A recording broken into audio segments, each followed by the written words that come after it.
ಗ್ರಾಮದಲ್ಲಿ ನಮ್ಮ ಕ್ರಾಂತಿವೀರ ಸಂಗೊಳ್ಳಿ ರಾಯಣ್ಣ ಅವರ ಹುಟ್ಟುಹಬ್ಬಕ್ಕೆ ಚನ್ನಪುರ ಶಾಲೆ ಮಕ್ಕಳು ಬಂದಂತ ಎಲ್ಲ ಮಕ್ಕಳಿಗೂ ಮತ್ತು ಅತಿಥಿ ಶಿಕ್ಷಕರಿಗೂ ಮತ್ತು ಶಾಲಾ ಮುಖ್ಯ ಶಿಕ್ಷಕರಿಗೂ ಎಲ್ಲ ಶಿಕ್ಷಕರಿಗೂ ತುಂಬ ಧನ್ಯವಾದಗಳ ಪ್ರಶ್ನೆ ಹೇಳಕ್ಕೆ ಬಯಸ್ತೀನಿ.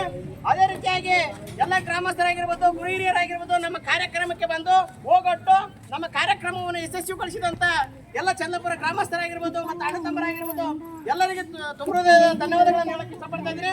ಇವತ್ತು ನಮಗೆ 78 ವರ್ಷಗಳಾದ ಸ್ವಾತಂತ್ರ್ಯ ಸಿಕ್ಕು. ಒಬ್ಬ ವ್ಯಕ್ತಿ ಏನಾದರೂ ಜೀವಿಸ್ಬೇಕಂದ್ರೆ ನಮಗೆ ಸ್ವಾತಂತ್ರ್ಯ ಬೇಕು. ಇಲ್ಲಿ ನಿಂತು ಮಾತಾಡ್ತು ಅಂದ್ರೆ ಒಂದು ಧೈರ್ಯ ಬೇಕು, ಒಂದು ಕಾನೂನು ಬೇಕು.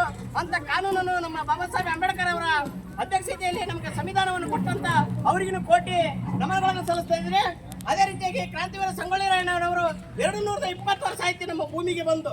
ಆದ್ರೂ ನಮ್ಮ ಮುತ್ತಾಗ 50-60 ವರ್ಷದಾಗ ಸತ್ತೋಗ್ಯಾರ. ಬಟ್ ಅವ್ರು ಯಾರು ನೆನೆಸ್ತಾ ಇಲ್ಲ. ನಮ್ಮ ಹಿರಿಯರು ಗೊತ್ತಿಲ್ಲ, ನಮ್ಗೆ ನಮ್ಮ ಅಪ್ಪ ಗೊತ್ತು, ನಮ್ಮ ಮುತ್ತೇನ ಗೊತ್ತು, ಆ ಕಡೆ ಯಾರು ಗೊತ್ತಿಲ್ಲ. 226 ವರ್ಷಗಳಿಂದ ನಮ್ಮ ರಾಯಣ್ಣ ಹೆಸರು ಹೇಳ್ತಾ ಇದ್ವಿ. ಅಂದ್ರೆ ರಾಯಣ್ಣ ದೇಶಕ್ಕೆ ಕೊಟ್ಟಂತ ಒಂದು ಕೊಡುಗೆ ಅದಲ್ಲ, ಅದು ಅಪೂರ್ವವಾದದ್ದು. ರಾಯಣ್ಣ ಅಂತ ಶೌರ್ಯ, ಶಕ್ತಿ, ಸಾಹಸ ಎಲ್ಲ ನಮ್ಮ ಚನ್ನಪುರ ಮಕ್ಕಳಲ್ಲಿ ಬೆಳಿಬೇಕು. ರಾಯಣ್ಣ ಆದರ್ಶ ಗುಣಗಳಾಗಿರ್ಬೋದು, ಭಗತ್ ಸಿಂಗ್ ಆಗಿರ್ಬೋದು, ಸುಖದೇವ್ ಆಗಿರ್ಬೋದು, ಇಂತರ ಆದರ್ಶ ಗುಣಗಳನ್ನು ಮಕ್ಕಳು ಮೈಗೂಡಿಸಿಕೊಂಡು ಎಲ್ಲರೂ ಒಳ್ಳೆ ರಾಷ್ಟ್ರಕ್ಕಾಗಿ ದುಡಿಬೇಕಾಗಿದೆ. ರಾಷ್ಟ್ರಕ್ಕಾಗಿ ದುಡಿತಕ್ಕಂಥ ಸೈನಿಕರಿಗೆ ಯಾವತ್ತೂ ನಾವು ಸೆಲ್ಯೂಟ್ ಆಗಿರೋಣ.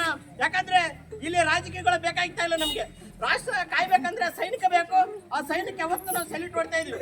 ಹಂಗೆ ರೀತಿಯಾಗಿ ಮಾತಾಡಲು ಅವಕಾಶ ಮಾಡಿಕೊಟ್ಟಂತ ಎಲ್ಲರಿಗೂ ತುಂಬ ಧನ್ಯವಾದಗಳು. ಅದೇ ರೀತಿಯಾಗಿ